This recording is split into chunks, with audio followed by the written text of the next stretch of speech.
வணக்கம் நண்பர்களே. இன்னைக்கு நாம ஒரு சுவாரஸ்யமான கதையோட பங்குச்சந்தையின் மிக முக்கியமான ஒரு ரகசியத்தை தெரிஞ்சுக்க போறோம். மார்க்கெட்ல எப்போ வாங்கணும், எப்போ விற்கணும்னு நிறைய பேருக்கு எப்பவுமே ஒரு பெரிய குழப்பம் இருக்கும் இல்லையா?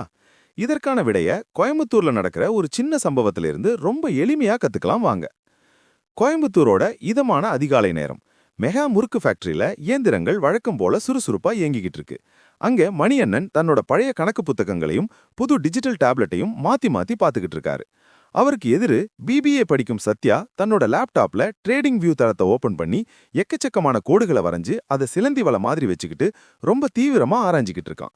இதை கவனிச்ச மணியண்ணன் அவன்கிட்ட வந்து சிரிச்சுக்கிட்டே சொல்றாரு, சத்யா, பங்குச்சந்தையில என்ன நடக்குதுன்னு தெரிஞ்சுக்கிறத விட மார்க்கெட் எந்த பக்கமா போயிட்டு இருக்குன்னு தெரிஞ்சுக்கிறது தான் ரொம்ப ரொம்ப முக்கியம். ஒரு ஆத்துல நீச்சல் அடிக்கணும்னா தண்ணி எந்த திசையில பாயுதுன்னு நமக்கு தெரியணும் இல்லையா? அதே மாதிரி தான் பங்குச்சந்தையும். இதுக்கு பேரு தான் ட்ரெண்ட் அனாலிசிஸ்.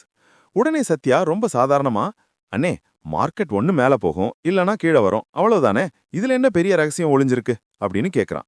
அதுக்கு மணியண்ணன், தம்பி, அதுக்கும் மேல மூணாவதா ஒரு ரகசியமும் இருக்கு. ஒரு பிசினஸ் மேல நீ அதை கண்டிப்பா தெரிஞ்சுக்கணும். வா, இன்னைக்கு இந்த திசைகளை பத்தி விலாவாரியா சொல்றேன் அப்படின்னு தன்னோட அனுபவ பாடத்தை ஆரம்பிக்கிறாரு.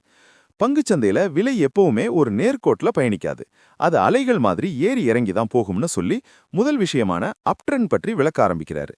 சத்யா, போன வருஷம் நம்ம முறுக்கு விற்பனை ஒரு உச்சத்தை தொட்டுச்சு, அப்புறம் கொஞ்சம் குறைஞ்சிச்சு. ஆனா இந்த வருஷம் அதை விட பெரிய உச்சத்தை தொட்டிருக்கோம். இதுதான் அப் ட்ரெண்ட்.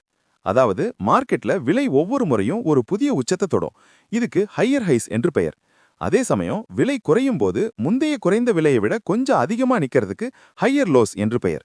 இங்க காளைகளின் ஆதிக்கம் அதிகமா இருக்கும். அதனால மக்கள் அதீத நம்பிக்கையோட இருப்பாங்க. இந்த நேரத்துல விலை கொஞ்சம் சரியும் போது வாங்குறது, அதாவது பை ஆன் டிப்ஸ் தான் சரியான முதலீட்டு உத்தி. கோயம்புத்தூர்ல ரியல் எஸ்டேட் விலை வருடா வருடம் ஏறுவது போல விலையில் சிறிய இறக்கம் வந்தாலும் ஒட்டுமொத்த போக்கு மேல் நோக்கியே இருக்கும். அடுத்ததா மணியண்ணன் டவுன் ட்ரெண்ட் பற்றி சொல்றாரு. மழைக்காலத்துல மக்கள் நடமாட்டம் குறையும் போது நம்ம முறுக்கு விற்பனை எப்படி சரியுதோ அதே மாதிரி தான் இதுவும். விலை உயரும் போது முந்தைய உச்சத்தை தொட முடியாது, குறையும் போது முந்தைய குறைந்த விலையை விட இன்னும் கீழே போகும். இதுக்கு லோயர் ஹைஸ் மற்றும் லோயர் லோஸ் அப்படின்னு பேரு. இந்த நேரத்துல கரடிகளின் ஆதிக்கம் அதிகமாயிருக்கும். முதலீட்டாளர்கள் மத்தியில பயமும் பீதியும் நிலவும். அதனால அவசரப்பட்டு புதிய முதலீடு செய்வதை தவிர்த்துட்டு விலை கொஞ்சம் ஏறும்போது லாபமோ நஷ்டமோ வெளியேறுவது, அதாவது செல் ஆன் ரைஸ் தான் புத்திசாலித்தனம்னு மணியண்ணன் அழுத்தமா சொல்றாரு. இப்போ சத்யா குறுக்கிட்டு திரையில ஒரு இடத்த சுட்டிக்காட்டி, அண்ணே, இங்க பாருங்க, விலை மேலையும் போகல கீழையும் வரல, ஒரு பெட்டிக்குள்ளேயே சுத்திட்டு இருக்கே, இது என்ன அப்படின்னு ஆச்சரியமா கேக்குறான். மணியண்ணன் சிரிச்சுக்கிட்டே, இதுதான் அந்த மூணாவது ரகசியம். இதுக்கு பேரு சைட்வேஸ் அல்லது ரேஞ்ச் பவுண்ட் மார்க்கெட்.